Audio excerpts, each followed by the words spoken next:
Hello student, आप लोग कैसे हैं? आई होप आप लोग अच्छे होंगे।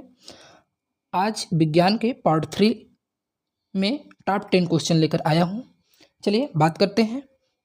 प्रश्न नंबर 1, उत्तल दर्पण से बनने वाले प्रतिबिंब की प्रकृति है। ए वास्तविक व सीधा, बी आभासी व सीधा, सी आभासी व उल्टा, डी वास्तविक व उल्टा। देखिए, जो उत्तल दर्पण होता है उसमें जो प्रतिबिंब बनता है वह आभासी होता है, सीधा होता है और वस्तु से छोटा होता है। और अगर हम वस्तु को अनंत पर रखते हैं तो उसमें क्या होता है, जो वस्तु होता है वो जो प्रतिबिंब होती है, प्रतिबिंब वस्तु से अत्यंत छोटा बनता है। ऑप्शन नंबर बी सही है। नेक्स्ट क्वेश्चन, कौन सा दर्पण वस्तु से छोटा व आभासी प्रतिबिंब बनाता है? ए समतल दर्पण, बी अवतल दर्पण, सी उत्तल दर्पण, डी ये सभी। देखिए, छोटा और आभासी की बात कर रहे हैं तो समतल दर्पण में आभासी प्रतिबिंब बनता है लेकिन वस्तु के बराबर बनता है, और अवतल दर्पण में जो प्रतिबिंब होता है वह वास्तविक होता है और वस्तु के वो विभिन्न विभिन्न होता है, जैसे छोटा भी होता है और बड़ा भी होता है, लेकिन उसमें वास्तविक प्रतिबिंब बनता है। यहाँ पर हमने सिर्फ आभासी की बात कर रहे हैं। और उत्तल दर्पण में जो होता है वह वस्तु से छोटा बनता है और आभासी बनता है। ऑप्शन नंबर सी हो गया। नेक्स्ट क्वेश्चन, दर्पण की फोकस दूरी तथा वक्रता त्रिज्या के बीच में संबंध।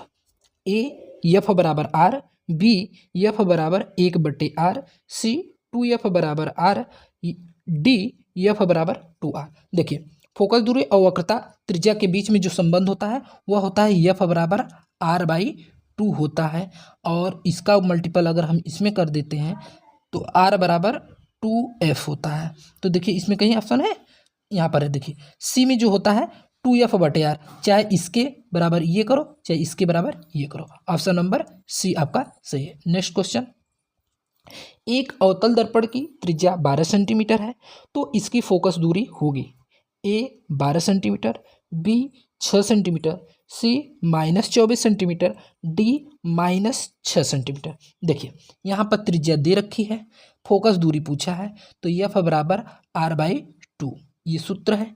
तो एफ बराबर क्या होगा, आर का वैल्यू कितना है 12 सेंटीमीटर, 12/2 कटाएंगे तो कितना होगा, एफ बराबर 6 सेंटीमीटर। लेकिन यहाँ पर आपको ध्यान देना है, अवतल दर्पण है, अवतल दर्पण में जो फोकस दूरी तो वह माइनस में लिया जाता है, एफ बराबर -6 सेंटीमीटर हो जाएगा। ऑप्शन नंबर डी आपका सही है। नेक्स्ट क्वेश्चन, किसी अवतल दर्पण की फोकस दूरी 15 सेंटीमीटर है तो वक्रता त्रिज्या होगी ए 15 सेंटीमीटर, बी 30 सेंटीमीटर, सी 45 सेंटीमीटर, डी 60 सेंटीमीटर। देखिए, इसमें क्या क्या दिया है, वो फोकस दूरी दे दिया है 15 सेंटीमीटर, त्रिज्या पूछा है। तो आपको पता होगा एफ बराबर क्या होता है r/2, तो r बराबर क्या हो जाएगा 2f, क्या हो जाएगा 2f। तो r बराबर क्या हो जाएगा 2 मल्टीपल एफ की वैल्यू कितना है 15 सेंटीमीटर, 15 रख दीजिए, तो r बराबर क्या होगा 15 दूना 30, कितना हो जाएगा 30 हो जाएगा। ठीक, तो यहाँ पर ऑप्शन नंबर बी आपका सही। नेक्स्ट क्वेश्चन, यदि किसी वस्तु को अवतल दर्पण के सम्मुख फोकस पर रखा जाता है तो प्रतिबिंब बनेगा ए फोकस तल में, बी वक्रता केंद्र पर, सी अनंत पर, डी दर्पण के पीछे। देखिए, बात अवतल दर्पण की है। अवतल दर्पण में अगर हम ये चित्र में देखते हैं, अवतल दर्पण ये हो गया, ठीक, और यहाँ पर इसकी वक्रता केंद्र सी है, यहाँ पर एफ है। अगर यहाँ पर अगर कोई वस्तु रखोगे फोकस तल में तो इसका जो प्रतिबिंब बनेगा वह अनंत पर बनता है। ऑप्शन नंबर सी सही है। नेक्स्ट क्वेश्चन, यदि किसी वस्तु के प्रतिबिंब का आकार वस्तु के आकार से छोटा हो तो आवर्धन का परिमाण होगा ए बराबर 1 के, बी बड़ा होगा 1 से, सी 1 से छोटा होगा, डी इनमें से कोई नहीं।